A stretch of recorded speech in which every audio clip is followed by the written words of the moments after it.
नमस्कार,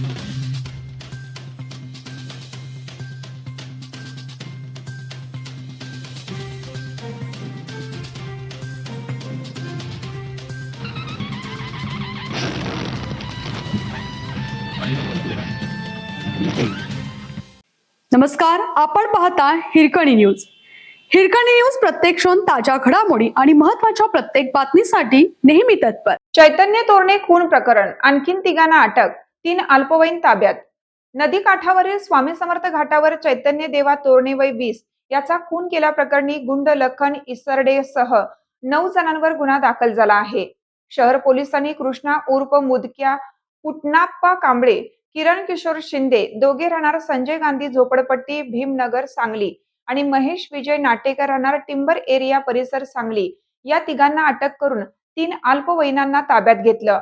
मुख्य सूत्रधार लखन इसरडे, राकेश कांबळे, सुनील उर्फ मुख्या, लिनाप्पा खडते हे तिघे अद्याप पसार आहेत.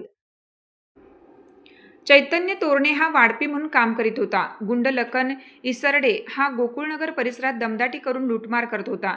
ही माहिती गोकुळनगरमधील महिलांना मिळाल्यानंतर त्यांनी लखनला जाब विचारला. आपली माहिती चैतन्य यानेच महिलांना दिल्याच्या संशयातून इसरडे टोळीचा त्याच्यावर राग होता. चैतन्य मंगळवारी स्वामी समर्थ घाटावर गेला होता. याची माहिती मिळताच संशयितांनी संधी साधून घाटावर धाव घेतली. चैतन्य याच्यावर कोयतानी चाकूने तोंडावर, पोटावर, डोक्यात सपासप वार केले. अति रक्तस्रावाने त्याचा जागीच मृत्यू झाला. त्यानंतर हल्लेखोर तेथून पसार झाले होते. याबाबतची फिर्याद नितीन बाळू ठोकळे राहणार भीमनगर, सांगली यांनी सांगली शहर पोलीस ठाण्यात दिली. खुनामध्ये इसरडे टोळीचा सहभाग असल्याचे तपासात निष्पन्न झाले. पोलिसांनी आतापर्यंत कृष्णा उर्फ मुदक्या कांबळे, करण शिंदे आणि महेश नाटेकर या तिघांना अटक केली आहे. तिघांना गुरुवारी न्यायालयासमोर हजर केलं असता 20 जुलैपर्यंत पोलीस कोठडी सुनावण्यात आली.